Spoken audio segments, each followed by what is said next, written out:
And some people, they come to me and say, Dr. Ghani, I look at food and tend to gain weight. Is people confuse weight with fat loss. We want you to retain your muscle and we want you to lose fat. And that's the key of keeping the weight off long term, especially as you get older. First of all, are you losing water weight? Are you losing fat? Are you losing muscle? Because if you're losing muscle, you're in trouble. For example, if you eat a jelly donut that's 500 calories, you may have to exercise for 1 hour just to burn that jelly donut off.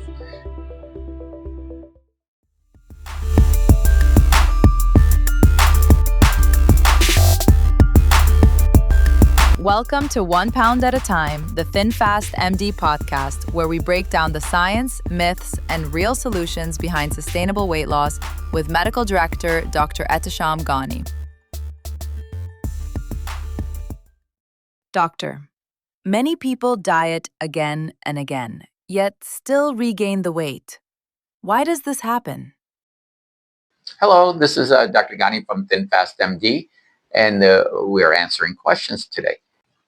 There are several factors, but before we go into that, there's active weight loss, which is you get into a program and then you get close to your goal weight. And then there's something called transition, where you transition back into real life.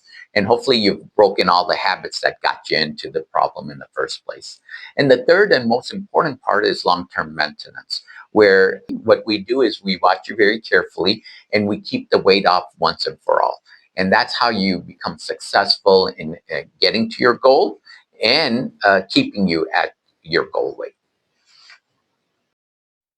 Is willpower really the main reason people struggle with dieting? So willpower is important, but that's not the complete picture. You have to consider various other factors, including hormones, cortisol, insulin, even low testosterone in men will increase the weight gain. You also have to consider stress. Stress produces a lot more cortisol, and cortisol retains salt and water initially and then puts weight, especially on the belly area. A lack of sleep is very important as well. If you don't have proper sleep, a lot of the metabolic functions that happen at night while you're asleep. Why do crash diets seem to work quickly, but rarely last long term?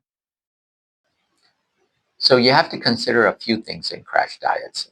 First of all, are you losing water weight? Are you losing fat? Are you losing muscle?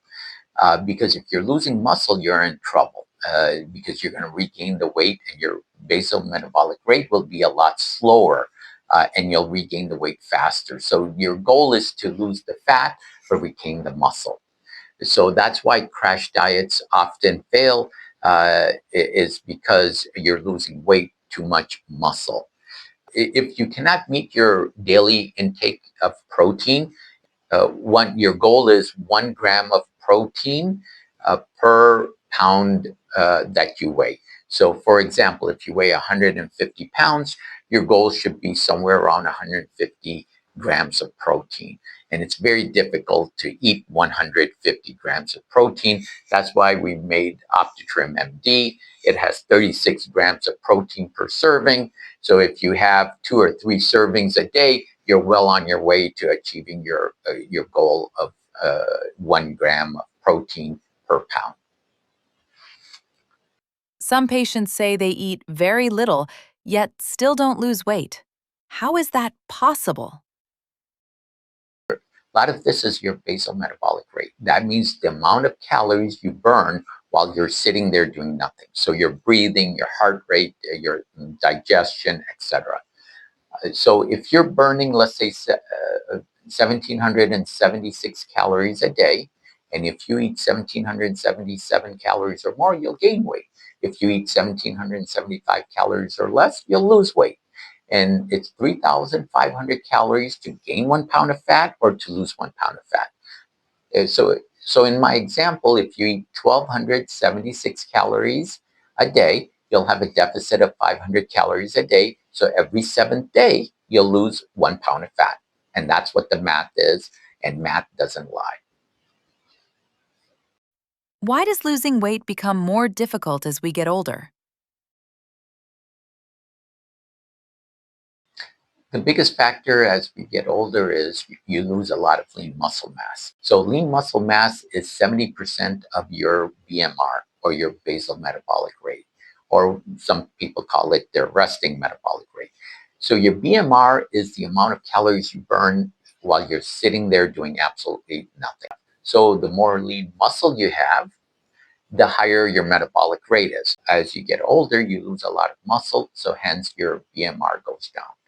And that's what we try to prevent in our weight loss clinics at ThinFast MD. We want you to retain your muscle, and we want you to lose fat. And that's the key of keeping the weight off long term, especially as you get older. Is exercise alone really enough for meaningful weight loss?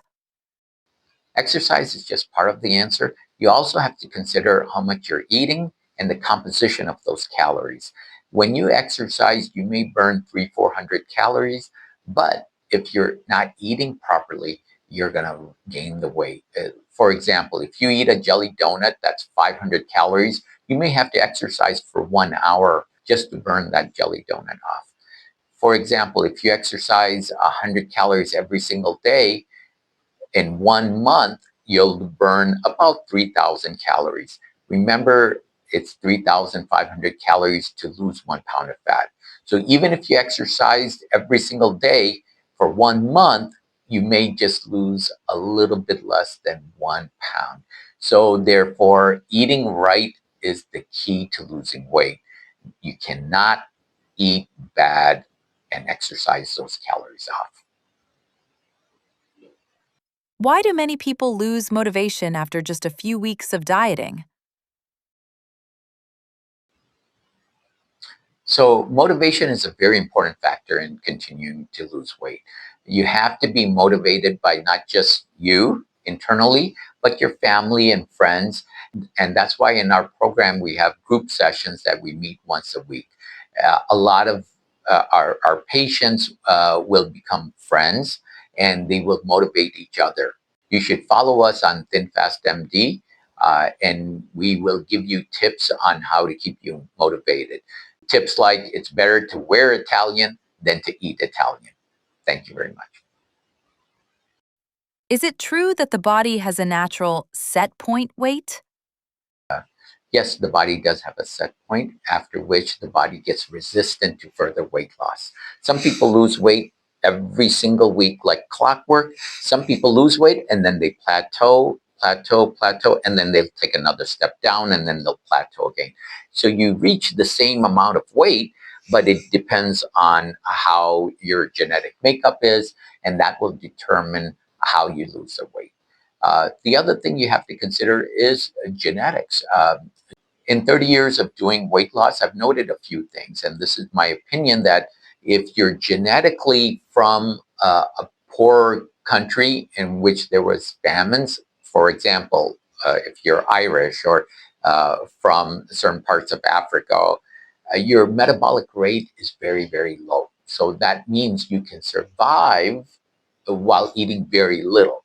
But if you come from a land of plenty, your metabolic rate is high, and God forbid there's a famine, that's the genetic pool that gets diminished because you need a lot of calories to survive. So you have to consider a few things in terms of set point. Your genetics are very, very important, but also how many calories you consume every day. Why do some people lose weight quickly while others struggle to see results? Yeah, some people definitely lose weight, and some people, they come to me and say, Dr. Ghani, I look at food and tend to gain weight. So we know we know some people can lose weight very quickly and some people cannot. I have, in my book, I've written about 274 ways people struggle to lose weight. Everything from medications that they're on, genetics, marketing plays a role. Food marketing specifically plays a big role in how people lose weight or their inability to lose weight. Your own hormonal situation, insulin levels, cortisol levels. And for men, if they have a low testosterone, that prevents them from losing weight very quickly. So you have to custom design a program for the individual. And that's what we do at ThinFast MD. We customize each and every program for that individual. So in this way, we take into consideration your genetics, your hormonal level. We do a complete set of blood tests to check your hormones, and then we can take into consideration your hormone levels, and also your behavior, your stress, etc. What is the biggest mistake people make when trying to lose weight?